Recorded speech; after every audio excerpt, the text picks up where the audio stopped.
Muchachos, les voy a explicar la metodología que deben de seguir para calcular la función de transferencia en un circuito RLC de segundo orden y el modelo matemático de ecuaciones integro-diferenciales. Antes de eso, vamos a definir lo que es una función de transferencia y es una expresión que me relaciona la salida y la entrada en los parámetros del sistema. Sus características son las siguientes. La función de transferencia es un modelo matemático, es decir, es una expresión que depende de las variables y los parámetros del sistema.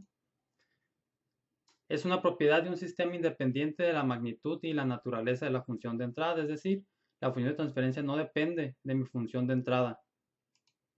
La función de transferencia proporciona una descripción completa de las características dinámicas del sistema, no proporciona información acerca de la estructura física del sistema, y las funciones de transferencia de muchos sistemas físicamente diferentes pueden ser idénticas. Vamos a ver la metodología entonces. Vamos a tomar como ejemplo este circuito RLC de segundo orden. Tenemos un inductor, un capacitor y 4 resistores, asumiendo que los resistores tienen la misma resistencia. Tenemos nuestra función de entrada o variable de entrada B de t, y el punto donde vamos a tomar la función de salida es este de aquí. Entonces, la función de transferencia va a ser la relación entre la salida y la entrada del sistema, que la vamos a obtener en función de S al aplicar la transformada de Laplace, porque el análisis es más sencillo. Analizando la primera malla, vamos a tener entonces que el voltaje de entrada, esta función de aquí, va a ser igual a la diferencia potencial de la suma de estos tres elementos. Es decir, este elemento de aquí, este término, el inductor, el voltaje en el inductor está dado por esto, y el voltaje en el otro resistor está dado por esta expresión, porque estos dos están entre la malla 1 y la malla 2. Para la segunda malla, o la igualdad de voltaje, tenemos entonces que va a ser este elemento y este elemento, la diferencia potencial entre ellos dos va a ser igual a la suma de estos tres, porque de este punto a este punto es tierra y de este punto a este punto también es tierra, es decir, están en paralelo.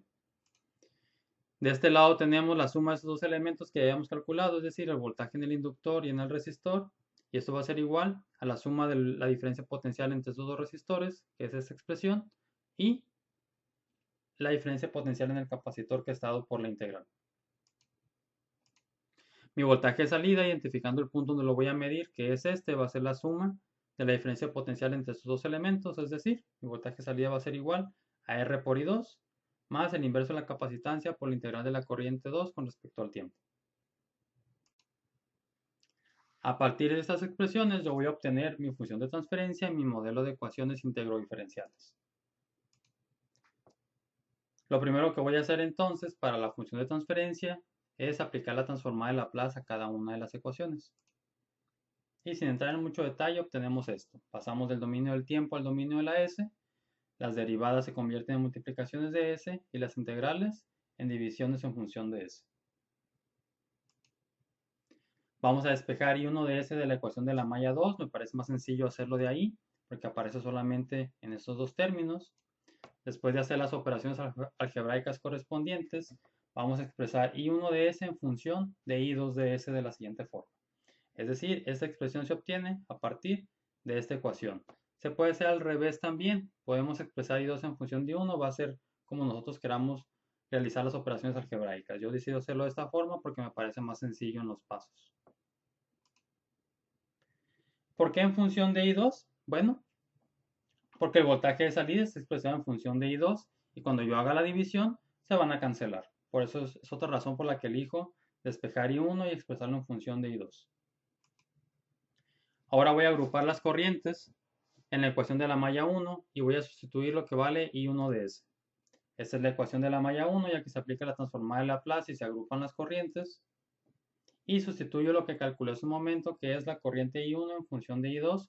Y ahora toda la expresión del voltaje de entrada va a estar en función de la corriente I2. Después de hacer las operaciones algebraicas correspondientes, entonces convierto esa expresión al sustituir I1 en esto de aquí. Tengo una expresión para el voltaje de entrada expresado también en función de I2. Sustituyo entonces mi voltaje de salida y mi voltaje de entrada en la expresión de esta forma y tengo que mi voltaje de salida es igual a esta expresión y mi voltaje de entrada es el que acabo de calcular en la diapositiva anterior, es esta expresión. Se cancelan las corrientes I2, que es lo que estaba buscando al inicio, y al hacer las operaciones correspondientes a la ley de la tortilla, obtengo lo siguiente. Y esta sería la función de transferencia o el modelo matemático que me representa mi circuito RLC de segundo orden. Con esta operación, con esta expresión, yo puedo hacer las simulaciones numéricas para determinar qué va a suceder con este sistema en este punto al aplicar distintas funciones de entrada, como ya lo hemos visto en el escalón, la rampa, el impulso y la función sinusoidal. Para el modelo de ecuaciones integro-diferenciales me regreso a mis ecuaciones principales. Voy a tomar la ecuación de la malla 2 y voy a despejar I1 de t. Obtengo esa expresión que veo aquí. Y voy a despejar I2 de t de la ecuación de la malla 1, que es esa expresión. Yo tengo esto. Puedo hacerlo de manera inversa, lo hago de donde me parece a mí más sencillo, solamente debo recordar que lo que vaya a despejar, ya sea I1 o I2, no debe estar ni derivándose ni integrándose. Esa es la parte más sencilla. Una vez que expreso mis variables dependientes, que en este caso son las corrientes y el voltaje de salida, que van a depender de las mismas corrientes y los valores de los elementos del circuito, este sería mi modelo matemático de ecuaciones integro-diferenciales que yo puedo simular en Simulink.